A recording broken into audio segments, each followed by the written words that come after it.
आप कर्म करते हैं, फिर भी आप दुखी क्यों हैं? क्या आपका कर्म कर्म है या फिर दुष्कर्म है? सही कर्म का सही फल मिलता है, लेकिन सही कर्म करें कैसे? सही कर्म होता क्या है?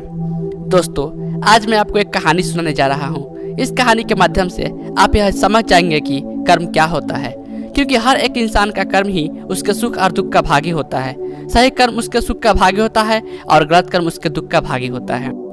एक बार की बात है, महात्मा गौतम बुद्ध जी के एक शिष्य ने यह प्रश्न किया कि हे भगवान, कर्म क्या है? महात्मा गौतम बुद्ध जी मुस्कुराए और उन्होंने जवाब दिया, वत्स, मैं तुमको एक कहानी सुनाने जा रहा हूँ। इस कहानी के माध्यम से तुम सभी शिष्य यह समझ जाओगे कि कर्म क्या है।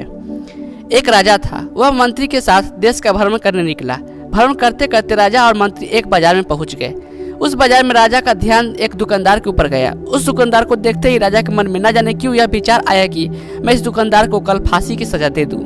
यह बात राजा ने अपनी मंत्री को बताया। मंत्री कुछ बोले उससे पहले राजा उस दुकानदार के दुकान के सामने से आगे निकल चुके थे और दूसरी बातें करने लगे।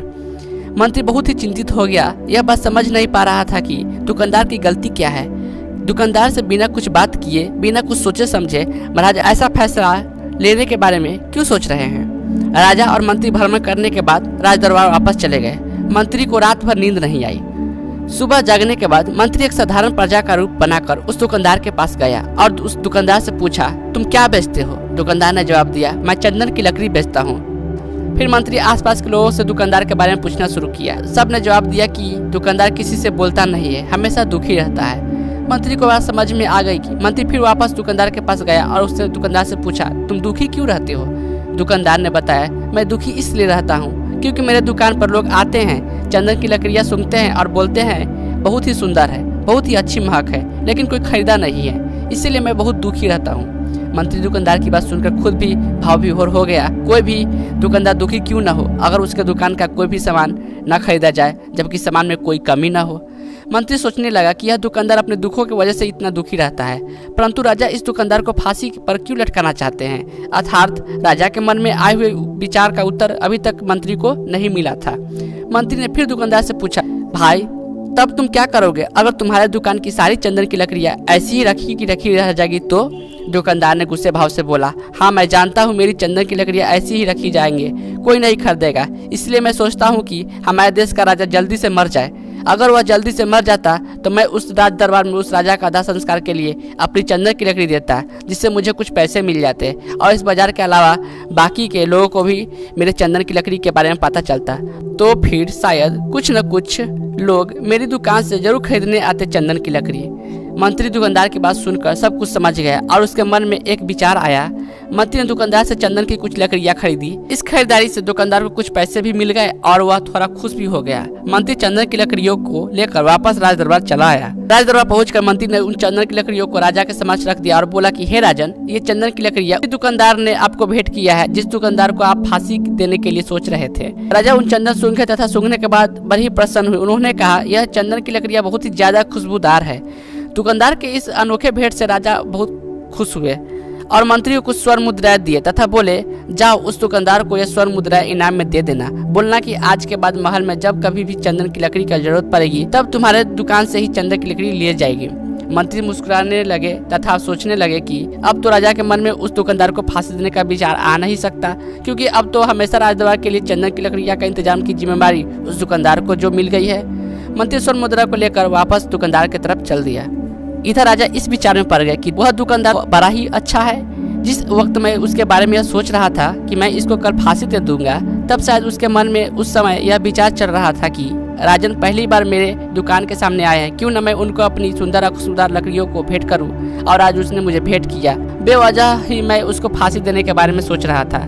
इधर मंत्री दुकानदार के पास पहुंच गया। मंत्री ने राजा के द्वारा दी गई स्वर्ण मुद्रा को दुकानदार को देते हुए कहा कि जिन चंदन की लकड़ी को कल मैं खरीद कर ले गया था, उन चंदन की लकड़ियों को राजा ने बहुत पसंद किया और इनाम के तौर पर तुमको यह कुछ स्वर्ण मुद्राएं दिए हैं। दुकानदार बहुत ही खुश होने लगा। साथ ही साथ मंत्री ने उस दुकानदार को भी यह बताया कि अब आज के बाद राज दरबार में जब कभी भी चंदन की लकड़ियों की जरूरत पड़ेगी तो सारी चंदन की लकड़ियाँ तुम्हारी दुकान से ली जाएगी। दुकानदार मंत्री की बात सुनकर बहुत ही खुश हो गया। मंत्री ने दुकानदार से पूछा, क्यों भाई, तुम तो राजा के बारे में इतना बुरा भला सोचते थे, लेकिन राजा देखो तुम्हारी कितना चिंता करते हैं। राजा कितने अच्छे हैं। राजा अपनी प्रजा के बारे में कभी भी गलत नहीं सोचते हैं। दुकानदार मंत्री के बात से सहमत हो गया और बहुत दुखी हुआ। दुकानदार मंत्री से बोला, मैं कितना गलत सोचता था राजा के बारे में। राजा तो बड़े ही अच्छे हैं, बड़े ही भले राजा है। भगवान करे कि राजा की बहुत ही लंबी आयु हो। यह बात सुनकर मंत्री भी बहुत खुश हुआ। फिर मंत्री वहाँ से वापस राज दरबार चला गया और यहीं पर महात्मा गौतम बुद्ध जी ने इस कहानी को समाप्त कर दिए। फिर अपने शिष्यों से उन्होंने पूछा कि अब बताओ कि कर्म क्या है।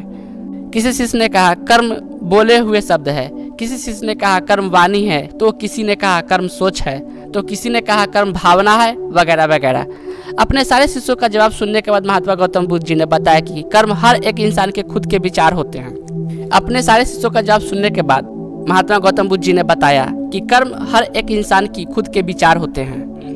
हमारे विचार जैसे रहेंगे हम वैसे ही कर्म करेंगे। उन्हीं विचारों के द्वारा की हुई कर्म हमारे सुख और दुख के लिए उत्तरदायी होंगे। अर्थात हमारे विचार अगर गलत है तो हमारे द्वारा की हुई कर्म भी गलत होगी तथा इसका परिणाम भी गलत निकलेगा। परिणाम स्वरूप हम दुखी रहेंगे। अगर हमारे विचार सही रहेंगे तो हम सही कर्म करेंगे। सही कर्म करेंगे तो फिर सही फल मिलेगा जिससे हम सुखी रहेंगे। इस कहानी से हमने यह सीखा कि अगर हमारे विचार सही रहेंगे, निष्पाप रहेंगे, तो उन्हें निष्पाप और सही सोच की वजह से ली गई हर फैसला सही होगा। जब सही फैसला लेंगे तब वह हमारे द्वारा की हुई सही कर्म होगी। जब सही कर्म होगी तो सही परिणाम मिलेगा जिसकी वजह से हम सुखी रहेंगे, हम खुश रहेंगे। तथा इसी जगह पर अगर हमारे विचार गलत रहेंगे तो हमारे द्वारा ली गई फैसला भी गलत होगी और किया गया कर्म भी गलत होगा जिसे दुष्कर्म कहा जाता है। और उन्हीं दुष्कर्म की वजह से परिणाम भी गलत मिलेगा। जब दुष्परिणाम मिलेगा तब वो हम दुखी रहेंगे, परेशान रहेंगे। कर्म का मंत्र, सही कर्म सुख देगा, दुष्कर्म दुख देगा।